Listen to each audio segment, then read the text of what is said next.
honestos. Muy bien.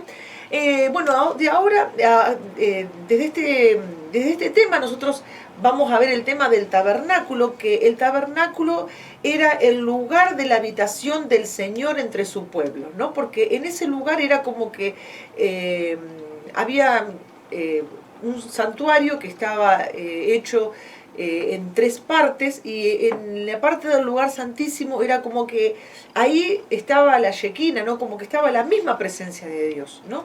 Entonces, Dios es el que le manda a Moisés a construir el tabernáculo, ese santuario.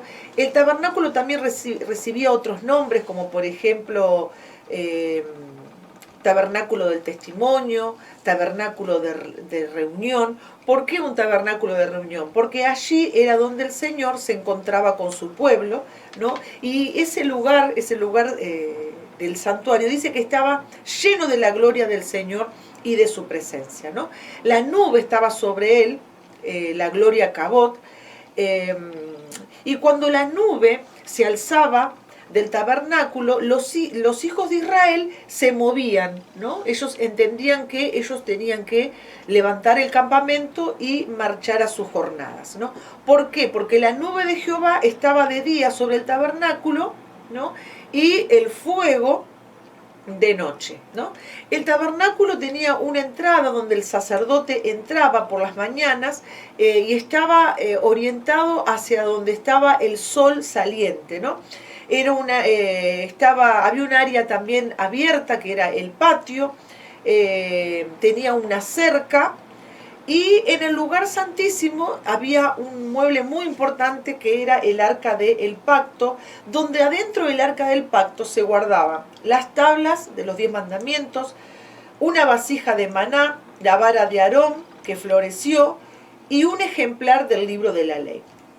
El sumo sacerdote de Israel entraba una vez al año, esto era en el día de la expiación.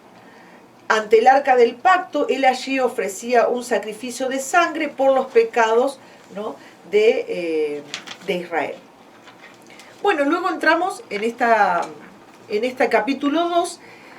Éxodo es la lección 1, y ahora en la lección 2 estaríamos describiendo el libro de Levítico, ¿no? En este libro de Levítico es donde están escritas las reglas de Dios para la vida. También los sacrificios, ¿no? Los sacerdotes, las leyes, las fiestas y los días santos. Brevemente quiero hablar un poquito de cada cosa. Bueno, los sacrificios, ahí está hablando de las ofrendas que representaban arrepentimiento, que se ofrecían precisamente porque eso estaba significaba, ¿no? Esas ofrendas, ¿no? La expresión realmente de lo que nosotros queremos expresarle a Dios, ¿no? De nuestro arrepentimiento, nos ofrecemos a Dios en sacrificio vivo, agradable a Él, donde realmente nosotros muchas veces ofrecemos nuestra vida y nos humillamos, porque los que hemos sido sacados de un pasado vergonzoso, cuando realmente tenemos un verdadero encuentro con el Señor, nosotros cada día de nuestra vida es ofrecernos a Dios en sacrificio vivo, agradable a Él, porque es nuestro culto racional. Entonces nosotros vemos que aquí en Levítico, cuando está hablando de los sacrificios, ¿no? Los sacrificios representaban arrepentimiento, fe y amor, ¿no? Y había instrucciones para ofrecer esas ofrendas. De las cinco ofrendas que se ofrecían, 4 eran de sangre, ¿no? Y había una que era la ofrenda de flor de harina, que era la única que no era con sangre, pero no se ofrecía sola, sino siempre con una de sangre, ¿no? La gente podía acercarse a Dios solamente con una ofrenda por el pecado que tenía la sangre. Así también nosotros cuando oramos, cuando nos acercamos a Dios, nosotros siempre decimos, Padre, en el nombre de nuestro Señor Jesucristo, ¿no?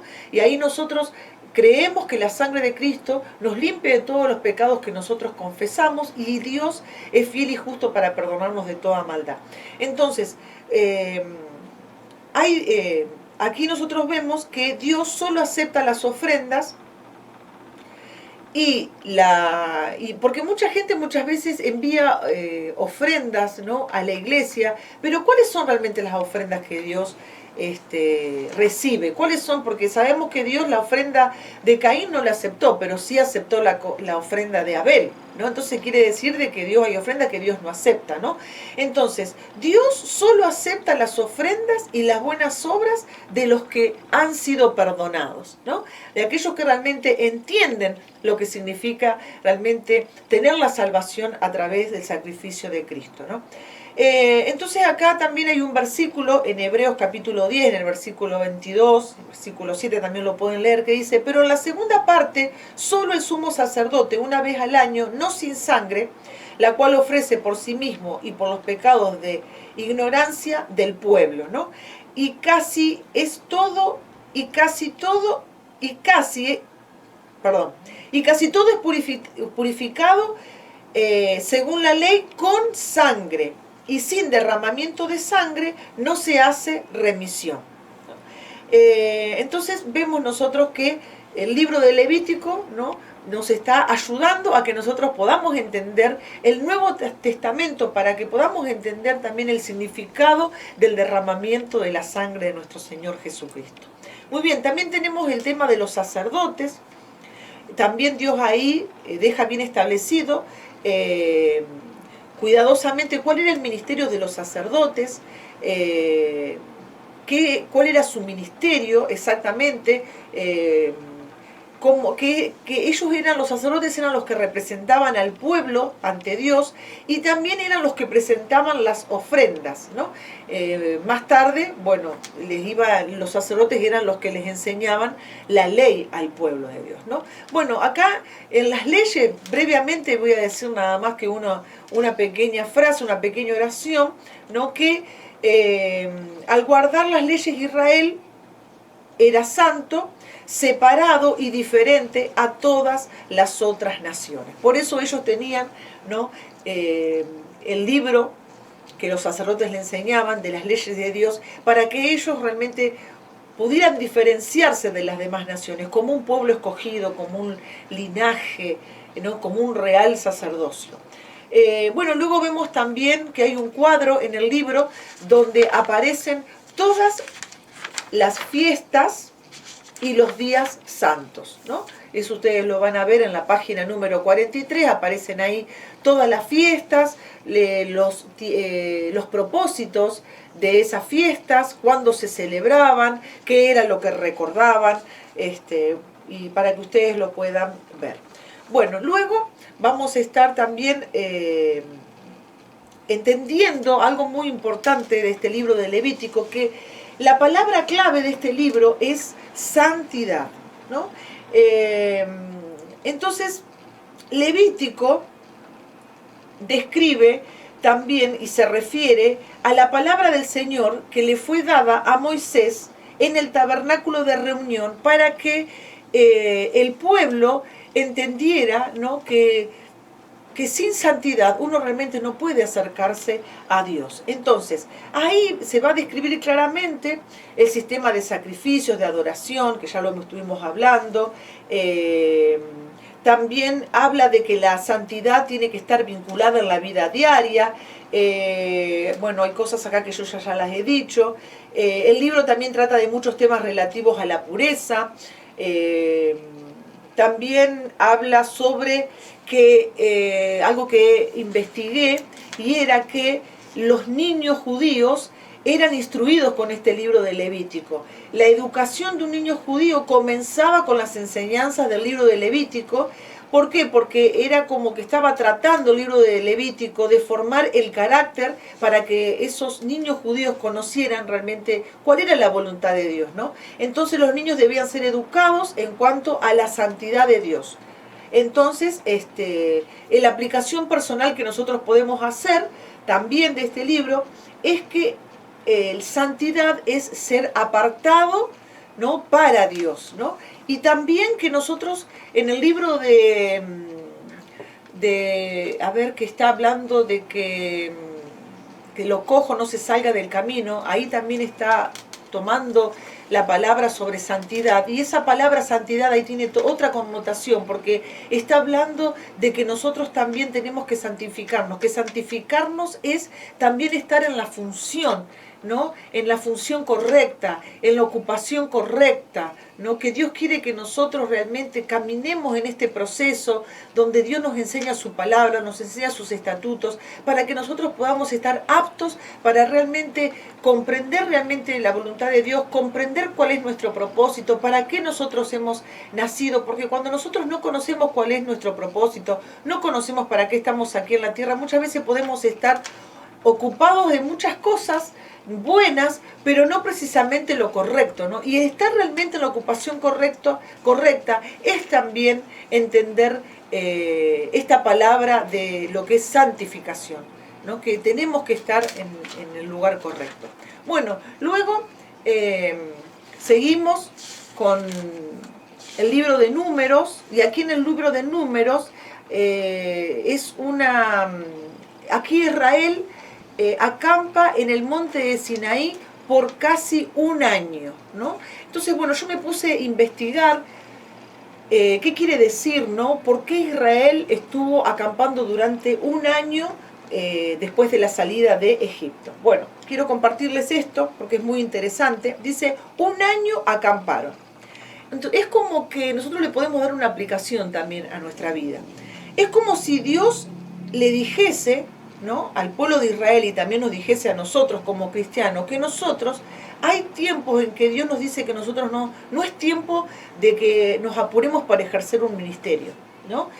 Por más que nosotros hayamos recibido un encuentro con el Señor y tengamos un testimonio tremendo de lo que Dios ha hecho con nuestra vida, y que de repente tal vez Dios nos haya hasta usado, ¿no?, en esos primeros meses, ¿no?, tal vez con milagro, o tal vez para que le prediquemos a gente, para que nosotros con nuestro testimonio la gente realmente crea y se convierta. Pero el hecho de que nosotros veamos, ¿no?, en esa primera experiencia, ¿no?, las cosas que Dios hizo con nosotros, no quiere decir que nosotros tengamos que avanzar a una velocidad, ¿no?, incorrecta, que nos apresuremos, ¿no? Por eso el pueblo de Israel tuvo que acampar durante un año. ¿Por qué? Porque en ese lugar donde Dios se había manifestado en sus vidas, era un tiempo para prepararlos, para asimilar la visión, para asimilar la palabra, el mensaje, ¿no?, que nosotros estamos recibiendo. El pueblo de Israel estaba recibiendo las leyes,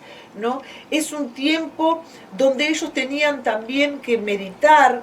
Fue un tiempo para ellos también, un tiempo bueno, un tiempo donde no tenían que estar peleando batallas, no era un tiempo de amargura o de dolor, sino que era un tiempo de la manifestación de la presencia de Dios en su vida, donde ellos podían ver realmente los milagros que Dios estaba haciendo, cómo Dios se le había manifestado, ¿no?, en el monte de Sinaí, ¿no? Entonces, nosotros, como le decía al principio, nacemos espiritualmente y empezamos a ver las maravillas del Señor, pero muchas de nuestras experiencias más profundas, ¿no?, pueden venir cuando nosotros hayamos madurado en las cosas del Señor. Y lo ilustra, ¿por qué? Porque geográficamente Sinaí estaba en una ubicación geográfica de estar en el medio, entre esta parte que se llama Ramesés, que es el lugar donde partieron ellos de Egipto. Entonces Sinaí estaba en el medio entre Ramesés, que era la partida de Egipto, hasta llegar a la tierra prometida. Entonces ellos estaban en el medio, entonces estaban a mitad de camino.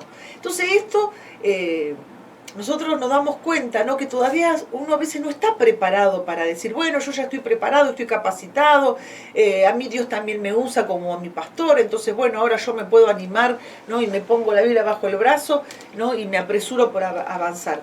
Pero Dios, no es que Dios sea un Dios injusto con nosotros, sino que Dios quiere que nosotros descubramos nuevas etapas, ¿no?, nuevas experiencias con el Señor. No únicamente esa experiencia que tuvo Israel ahí en el monte de Sinaí, ¿no?, sino que también hay otras experiencias hermosas que realmente nos van a enriquecer para que realmente nosotros podamos realmente obedecer a ese llamado.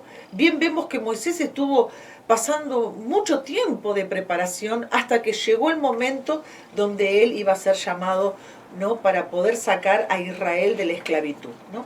Bueno, entonces, hay aquí también,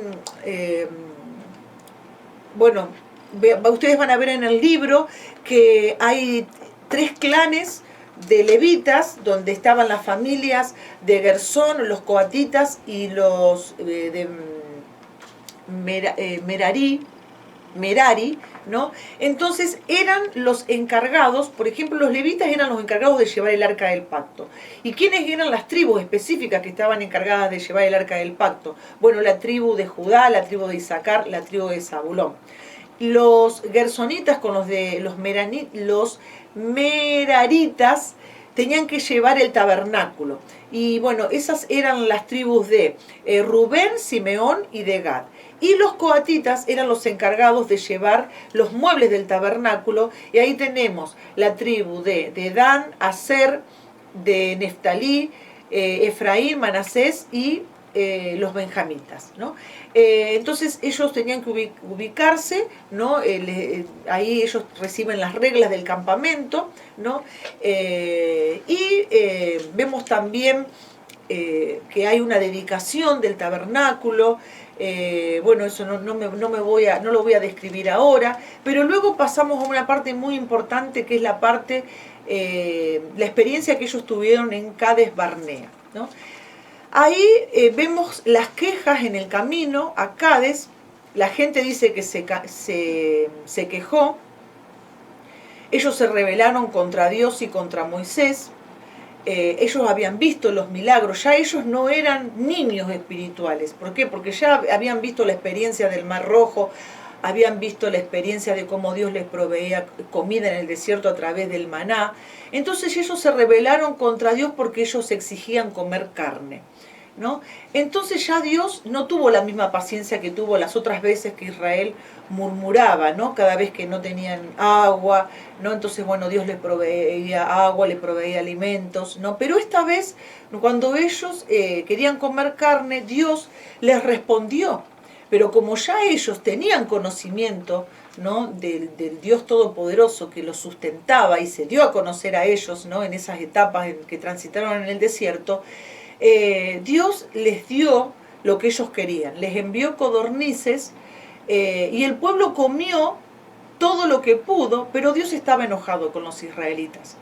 Y por las quejas que ellos, porque las quejas es ante Dios, como diciendo, estará Dios con nosotros, ¿no? O se quejaban porque este alimento liviano, estamos cansados de comer maná. Entonces muchas veces nosotros también, cuando estamos en esa etapa de escasez, en el desierto, también podemos quejarnos y porque queremos volver a Egipto, porque queremos comer tal vez asado, queremos comer las otras cosas, ¿no?, como el pueblo de Israel. Entonces Dios lo toma como un pecado de murmuración, ¿no? Entonces Dios les envió una plaga que mató a muchos de ellos. Bueno, también nosotros vemos también la rebelión que tuvo Israel de los 10 espías en Cades, ¿no? Entonces acá vemos que Moisés envía a los 12 varones a Canaán para reconocer la tierra. Y ellos, cuando lo vieron con el informe, volvieron y dijeron que era imposible. Ellos le dijeron a todo el pueblo que deberían volver a Egipto. Solamente Josué y Caleb eran los únicos que estaban firmes en la fe. Y ellos proclamaron que ellos, con la ayuda de Dios, iban a poder tomar la tierra. La tierra era una tierra que ellos trajeron los frutos gigantes de la tierra. Y también vieron que en esa tierra había gigantes, pero ellos tenían la promesa de Dios, de que la mano de Dios estaba con ellos. Entonces el pueblo no escuchó a Josué y a Caleb, no prestó atención y creyeron a los 10 espías desleales. Y también el pueblo habló de elegir y reemplazar a Moisés, ¿no? Ellos amenazaron de apedrear a Josué y a Caleb y Dios ahí también les envía un juicio, ¿no? Bueno, ¿qué enseñanza nosotros sacamos aquí en Cades Barnea? La enseñanza que nosotros sacamos es sobre el tema de la incredulidad, ¿no? Algo que nosotros tenemos que entender, que la incredulidad es lo contrario a la fe, ¿no? Entonces, en muchas ocasiones en nuestro camino en el Señor, nosotros somos desafiados a tener fe. Y nosotros también podemos reaccionar como reaccionó Israel en Cades Barnea, ¿no? Entonces, ¿cómo reaccionó en Cades Barnea el pueblo de Israel? Reaccionó mal. ¿Por qué? Porque ellos tuvieron deseos de volver a Egipto. Ya Egipto había quedado atrás, lejísimo, pero sin embargo el pueblo siempre tenía la tendencia, ¿no? Persistía, ¿no? En los momentos en que tenían dificultades, en el momento en que ellos, como nos pasa, ¿no? Cuando nosotros no podemos cambiar nuestra mentalidad, ¿no? Y tenemos todavía esa mentalidad de esclavitud, ¿no? Entonces cuando todavía no estamos sanos, cuando todavía no tenemos esa sanidad interior, no tenemos esa liberación en nuestra vida, nuestra mentalidad no cambia. Entonces una persona que no está sana no le van a gustar nunca los desafíos, ¿no? Siempre va a querer quedarse en el desierto y que le llueva el maná, pero no va a querer ser desafiado en la fe para ir a pelear las batallas, ¿no? Donde ya el maná va a cesar y donde tenemos nosotros que pelear para conquistar la tierra, ¿no? Entonces esa fue la incredulidad, es incompatible con la visión y con la fe. ¿Por qué? Porque la fe trae otra reacción en nuestra vida. Por ejemplo, fe es, por ejemplo, cuando uno dice, vamos, podemos, marchemos, conquistemos, busquemos la bendición de Dios. Sin embargo, la incredulidad dice, quedémonos, no podemos, retrocedamos, estemos quietos, tal vez, será posible, ¿no? Entonces, la incredulidad nos limita en la fe, para que nosotros no podamos seguir avanzando, para poder ver otras bendiciones que Dios tiene para nosotros, ¿no? Entonces la incredulidad que produjo en la vida de los israelitas, produjo derrota, ¿no? Y produjo a partir de ese momento que ellos quedaron realmente sentenciados a vivir dando vueltas en el desierto, ¿no? Luego cuando ellos escucharon la dura sentencia de Dios de que, bueno, de que ellos iban a dar vuelta en el desierto, que no iban a entrar a la tierra prometida, ellos quisieron tomar y hacer lo que no habían hecho antes, ¿no? Quisieron ir y tomar la tierra, ir a pelear la batalla para tomar la tierra prometida, pero ya era muy tarde. Entonces Moisés les advierte que ni Dios estaba con ellos, y si ellos subían y se obstinaban, ¿no? Para pelear contra los cananeos y los amalecitas, iban a ser derrotados. Y sin embargo ellos es como que lo intentaron hacer y se dieron cuenta de que ya la presencia de Dios no estaba con ellos. Ellos estaban sin cobertura, ¿no? Bueno, entonces vemos realmente que Cades Barnea nos habla de lo duro que es estar en los umbrales de las abundantes bendiciones de Dios y luego tener que descender espiritualmente, ¿no? ¿Por qué? Porque no hemos creído. Entonces es como que uno se baja, ¿no? Cuando uno no obedece, cuando uno no entiende cuándo es el tiempo realmente de que tomemos ese desafío de fe, que avancemos, como decíamos recién, ¿no? Marchemos, conquistemos, busquemos la bendición de Dios, avancemos, ¿no? Pero cuando nosotros no entendemos ese tiempo, ¿no? Ahí luego nosotros vamos a tener un descenso espiritual. Entonces no es fácil recuperar los niveles espirituales que hemos perdido, ¿no? Nos va a costar un gran esfuerzo, nos va a costar mucha oración, nos va a costar mucha consagración. ¿Por qué? Por no entender, por no tener fe, ¿no? Entonces, luego a partir de ese momento vamos a vivir siempre en derrota espiritual, ¿no? Muchas veces lo vemos eso cuando nuestras oraciones no son contestadas, cuando nosotros no tenemos los resultados esperados. Y bueno, bien dice la palabra, ¿no? Que Israel siguió viviendo en el desierto. Para terminar está luego en Moab, que dice que Dios, desde Cades a las llanuras de Moab, viene esa parte, ¿no? Donde un gran número de personas murieron a causa, ¿no? Bueno, a ver, acá les voy a leer un poco.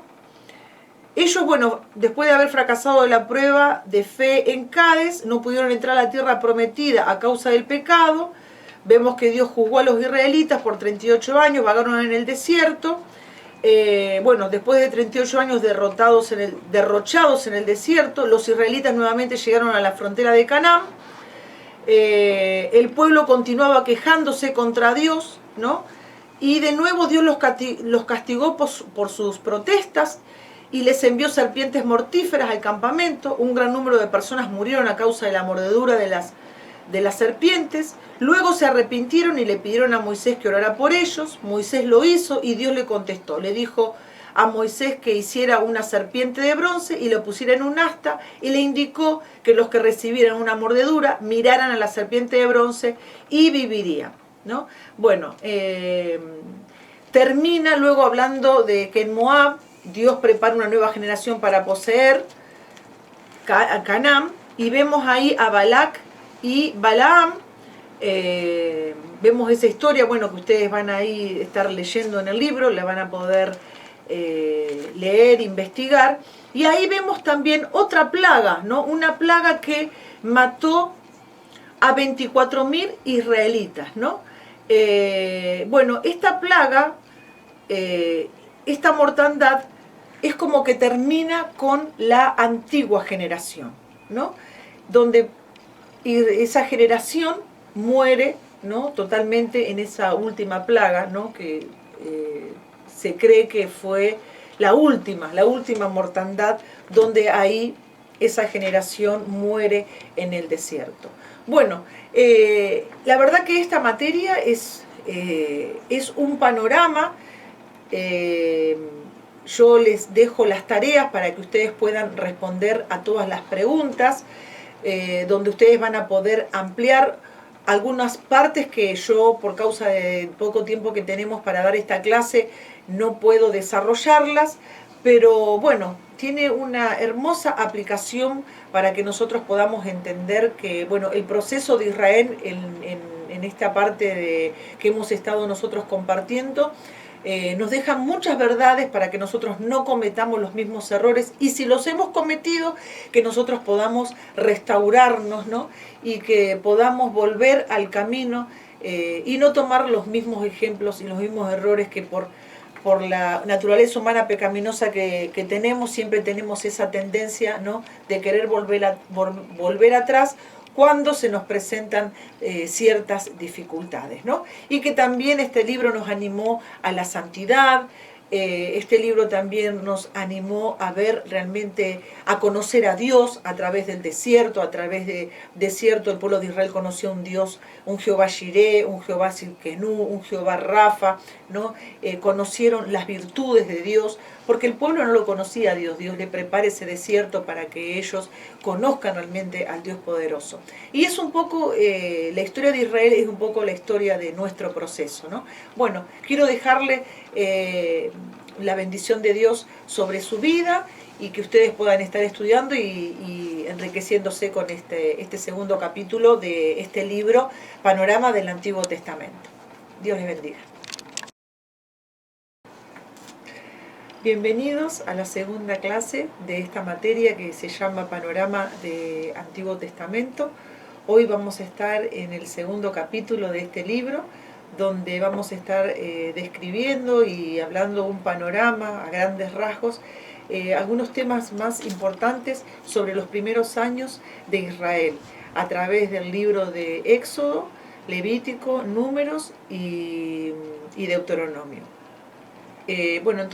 Primeramente en este libro, en esta materia, vamos a comenzar con el libro de Éxodo, donde nosotros en cada libro Los alumnos tienen que estar también trabajando, contestando las preguntas y también alcanzando los objetivos de cada libro. El objetivo de este libro de Éxodo es que el alumno tiene que describir el Éxodo, tiene que describir también el viaje hacia Sinaí, el pacto y el tabernáculo. Entonces vamos a comenzar describiendo el Éxodo. Bueno, entonces aquí nosotros vemos que en este libro de Éxodo terminamos con el libro de Génesis, donde el libro de Génesis termina con la muerte de José. Entonces José habla a sus hermanos diciéndoles de que él iba a morir, pero que ciertamente Dios los iba a visitar y los iba a sacar de esa tierra donde ellos habían estado como esclavos y les iba a enviar o los iba a sacar a la tierra que les había prometido a Abraham, a Isaac y a Jacob. ¿Por qué ellos llegaron a la tierra de Egipto? Bueno, la palabra nos dice de que Jacob llevó a su familia a Egipto para evitar la hambruna, pero no lo hizo antes sin tener una palabra de parte de Dios, porque nosotros lo leemos en Génesis capítulo 46, en el versículo del 1 al 4, donde Dios le habla a Jacob antes de que él se trasladara a Egipto, le dice: Jacob, Jacob, no temas, yo soy Dios y el Dios de tu padre, no temas descender a Egipto, porque allí haré de ti una gran nación. Yo descenderé contigo a Egipto, y yo también te haré volver, y la mano de José cerrará tus ojos, ¿no? Entonces, nosotros acá vemos que Jacob se traslada a Egipto por también dirección divina, y ellos en esa tierra llegaron aproximadamente 70 personas, esa era la familia, la casa de Jacob, pero ellos llegaron a multiplicarse aproximadamente en 2 millones de personas. En ese tiempo en que ya José había muerto, el faraón que le sucedió no conocía a José. Por lo tanto, debido a que el pueblo se había multiplicado, este faraón temió que el pueblo se levantara en su contra, entonces quiso forzó al pueblo de Israel a trabajos de esclavitud, le puso una carga de servidumbre. Bueno, acá nosotros vemos que también hay una palabra profética, ¿no? que José le dice a sus hermanos que ciertamente Dios los visitará, ¿no? Entonces él les hizo jurar de que los huesos de José sean trasladados cuando ellos tengan que partir de esa tierra donde ellos habían estado durante 400 años en esclavitud.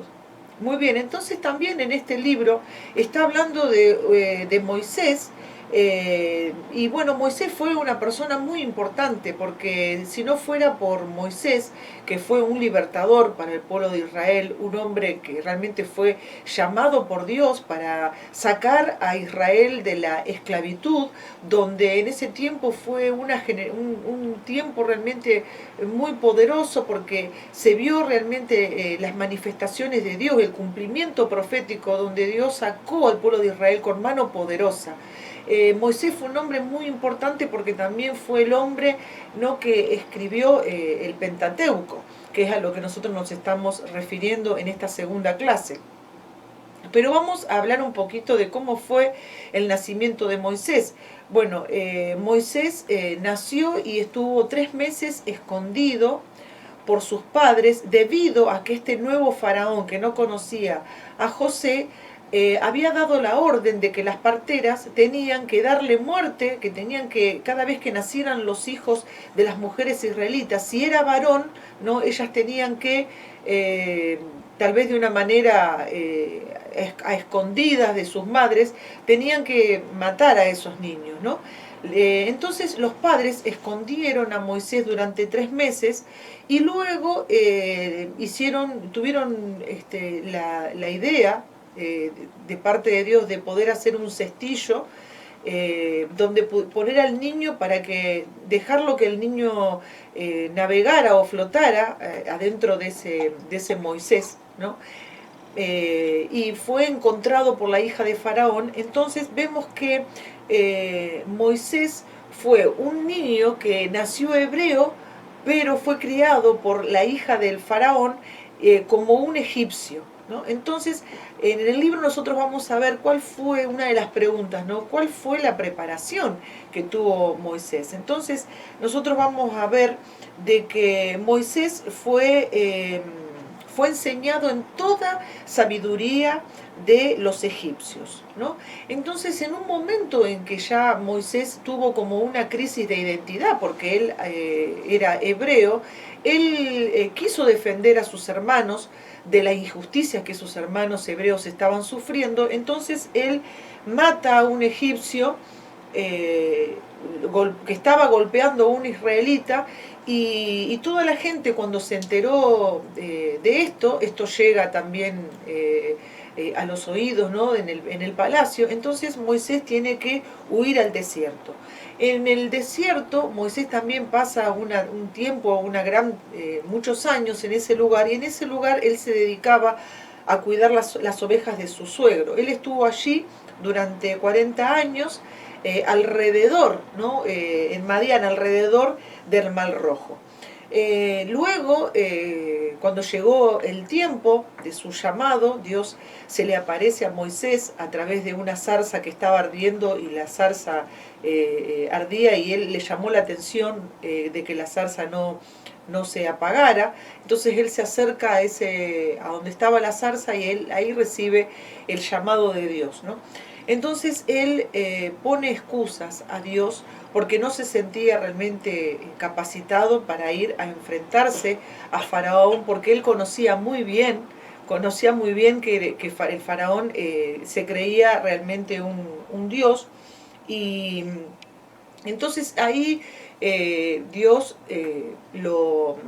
lo anima, le habla, y le dice de que él tiene que obedecer, y a pesar de todas sus limitaciones, era Dios el que realmente se iba a glorificar.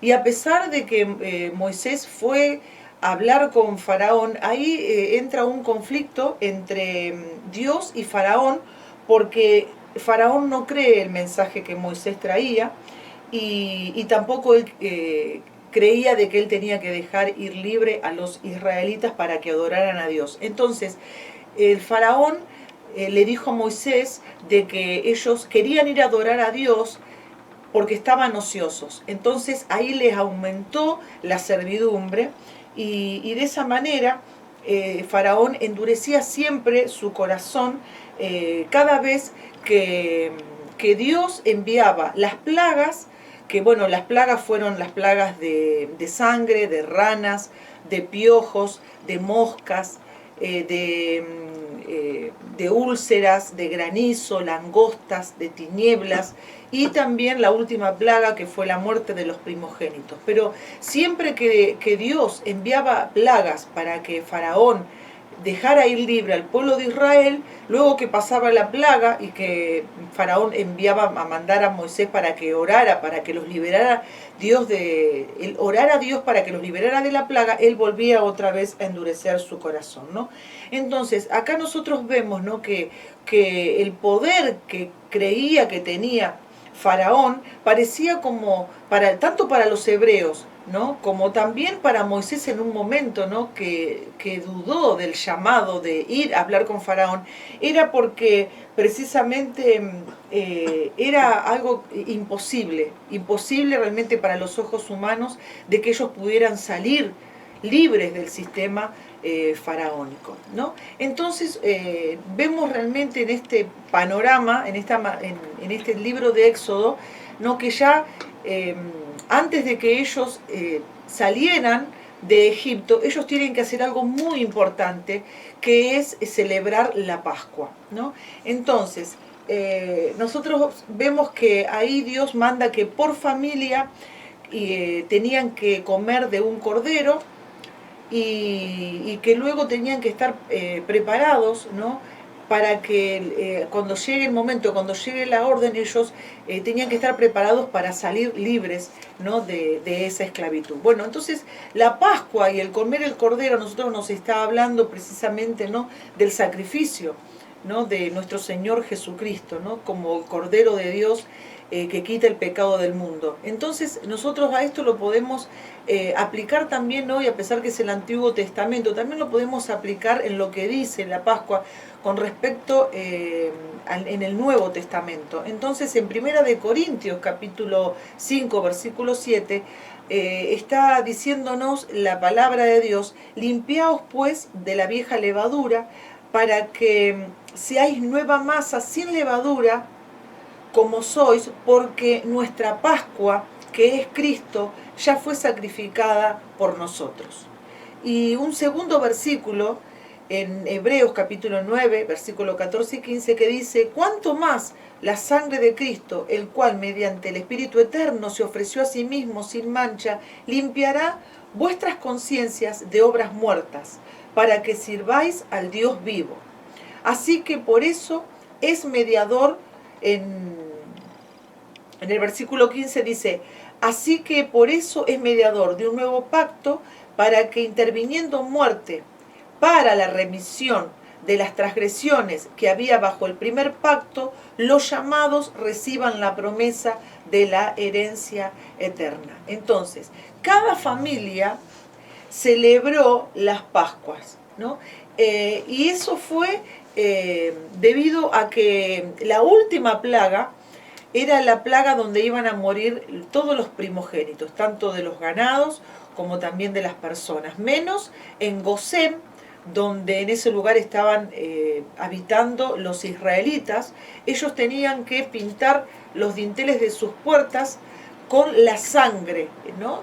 Tenían que, esa sangre del cordero que ellos iban a comer, era la sangre que ellos, figura de la sangre de Cristo, ¿no?, de que nosotros hoy, que hemos recibido el sacrificio de Cristo, hemos tenido fe en Él como nuestro Salvador, como el único que hizo el sacrificio suficiente para que nosotros, al recibirle a Él en nuestro corazón, nosotros estemos bajo la sangre de Cristo, ¿no? Y así como Israel, la Pascua significaba que la muerte pasa de largo. Y bueno, y esa es precisamente que nosotros, al haber aceptado el sacrificio en el Calvario, que es Jesucristo, en donde Jesucristo derramó su sangre, nosotros también estamos bajo su sangre, ¿no? Y también nosotros estamos creyendo, ¿no?, que las plagas pasarán de largo de nuestra casa, ¿no?, porque estamos bajo su sangre. Pero también es muy importante, como dice acá, ¿no?, que nosotros tenemos que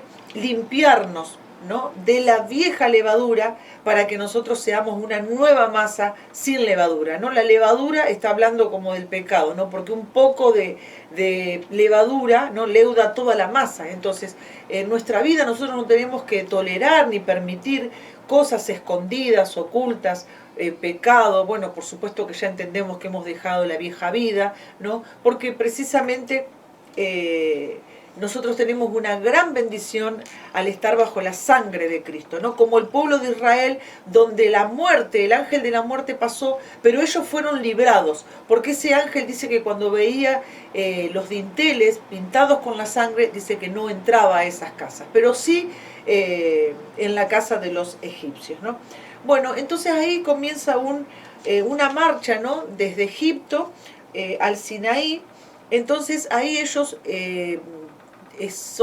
reciben el primer milagro, que no lo vamos a desarrollar debido a que tenemos poco tiempo, pero bueno, el primer milagro fue primero salir de Egipto, y ahí es donde también Dios abre el mar rojo. Y también ahí, luego de abrir el mar rojo, comienza la peregrinación del pueblo de Israel, donde empiezan a transitar por un desierto, ¿no? Había un camino que era el más corto para llegar a la tierra prometida, pero sin embargo Dios los hace ir a ellos por el camino más largo, porque el camino más corto era el camino de los filisteos, pero ellos no estaban preparados para la guerra. Ellos no estaban, Dios pensó en ellos, porque si los hacía ir por ese camino, ellos posiblemente iban a querer posiblemente no, sino que Dios sabía de que ellos iban a querer volver atrás, volver a Egipto nuevamente, ¿no? Entonces muchas veces nosotros también le podemos sacar una enseñanza a por qué Dios, en vez de que ellos vayan por el camino más corto, ellos fueron por el camino más largo, ¿no?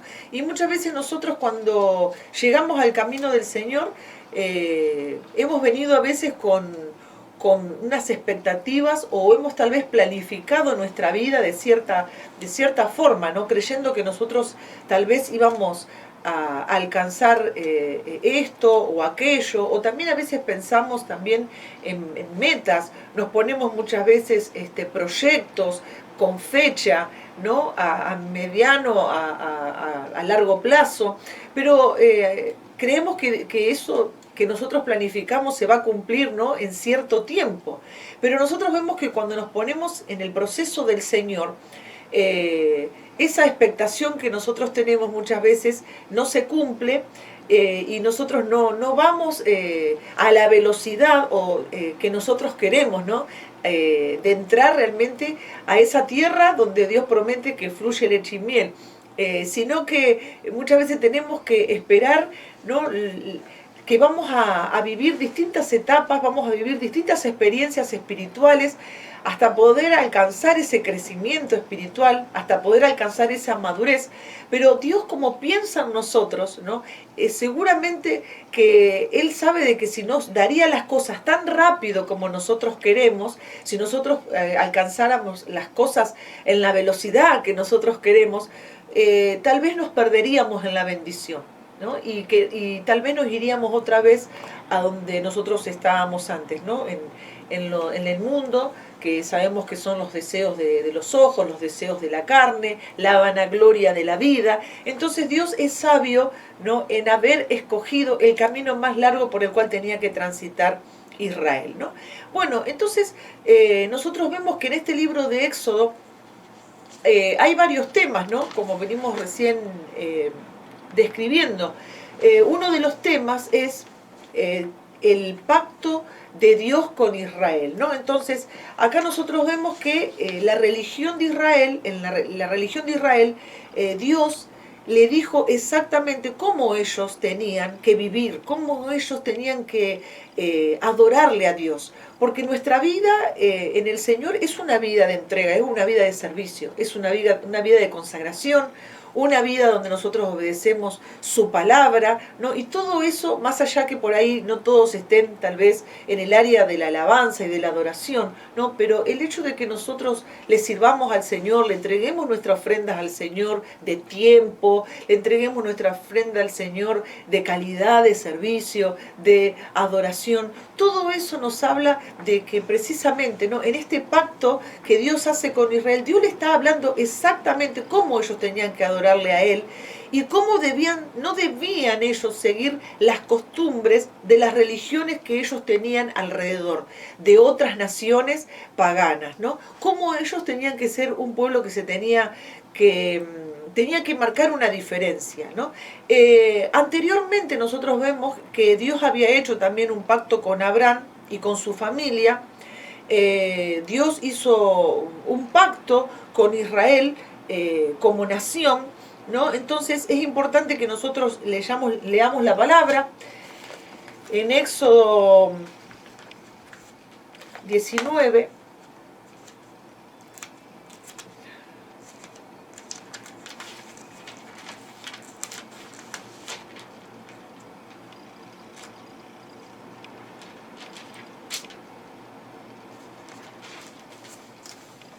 Voy a leer desde el versículo 3, que dice: y Moisés subió a Dios, y Jehová lo llamó desde el monte, diciendo: así dirás a la casa de Jacob, y anunciarás a los hijos de Israel: vosotros visteis lo que hice a los egipcios, y cómo os tomé sobre alas de águilas, y os he traído. Ahora pues, si diereis oído a mi voz, y guardareis mi pacto, vosotros seréis mi especial tesoro sobre todos los pueblos, porque mía es toda la tierra. Y en el versículo 10, y Jehová dijo a Moisés: ve al pueblo y santifícalo hoy y mañana, y laven sus vestidos.